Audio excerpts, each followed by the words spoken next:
اسمي نعم دكتور ويلا اي ده حنا سلام لنا نحن كله ادناقي يعني ثانك يو ايش زحوي معري ثانك يو صدقونا بنقول هيك كامو ايش مقابرات له ترياب بتقول لك تطلع ايه علنا ذنب بيتي تشغيون انت ارينا بمحنيات ነገር ትخል በደንብ ነው ኩል ነስማዕ እንታ እሺ ሶ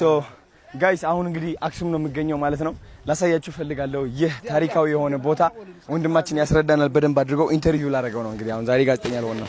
እሺ ወንድሜ እስኪ ትንሽ አስረዳኝ ስለ አክሱም ስሜ ፍጹም ባላለው በቱሪዝም ማናጅመንትና በቱር ጋይድ የተመረኩት እዚህ ለ16 አመታት በዚህ ስራ እየሰራሁ ነው ያለው እና አሁን የምንገኘው በአክሱም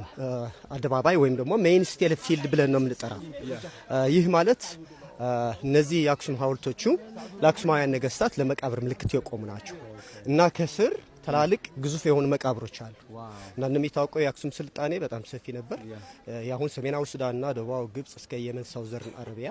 በንግድም በጣም የተካኑ ህዝቦች ነበሩ አክሱማውያን ከዚህ ልክ እንደ እጣን ቅመማ ቅመም የዝሆን ጥርስ ሜን ኤክስፖርታቸው ከዚህ ወደ ሜዲትራኒያን የህንድ ውቅያኖስ ወደ ኢስታንቡል ቱርኪ እንደሚወስዱ እንደሚላውጥ እንደነበርና አስፈላጊ የሚባል እቃዎች ደግሞ እንደሚያስጎብ እንደነበሩ በተደረገው አርኪኦሎጂካል ቁፋሮ ሙዚየም ስላለን ውስጥ ገብተህ ታያቸዋለህ እና አላማቸው የመቃብር ምልክቶች ናቸው ሁለተኛ ለአክሱማውያን የነበራቸው የምህንድስና ቴክኖሎጂ ውጤት የሚያስረዱ ናቸው ስካይስክራቨር ቢልዲንግ ናቸው እና ከስር ደግሞ እንደየ 13 መስኮት አለው ከስር 13 መቃብሮች አሉ በአለማችን ግዙፉን ሐውልት የሚባለው ይሄን የወደቀው ሐውልት ነው እና 33 ሜትር ቁመት አለው 520 ቶን ክብደት ይመዘናል እና እነዚህ ድንጋዮቹ ግራናይት ናቸው ግራናይት በጣም ጠንካራ በቀላሉ ሊሰባበር ሊሸራርፍ ማይችል አይነት ድንጋይ እና የተጓጓዙት ከዚህ 6-7 ኪሎ ሜትር ነው ጥያቄው ግን ምንድነው እንዴት ናቸው የተጓጓዙት እንዴት አድርጎ ነው ያቆሙት በምን አይነት ማቴሪያሎች ናቸው የተፈለፈሉት ለሚለው ጥያቄ እስካሁን መልስ የለንም እና የአክሱም ስልጣኔ እስካሁን የተጠናው 5% ብቻ ነው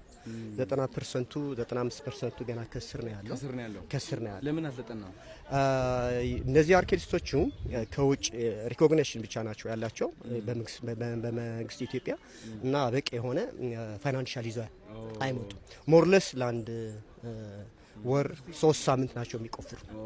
እና ካሳም ለመሬቱም ካሳም ያስፈልጋል እና እንዳለ ከተማ በሙሉ ከስር መቃብሮችና ቤተ መንግስቶችና የተለያዩ ሐውልቶች ናቸው የሚገኙ እና ከስር ገብተን ነው የምናያቸው ተላልቅ ብዙ መቃብሮች አሉ ማየት እንችላለን ነው እሺ ደስ ይለኛል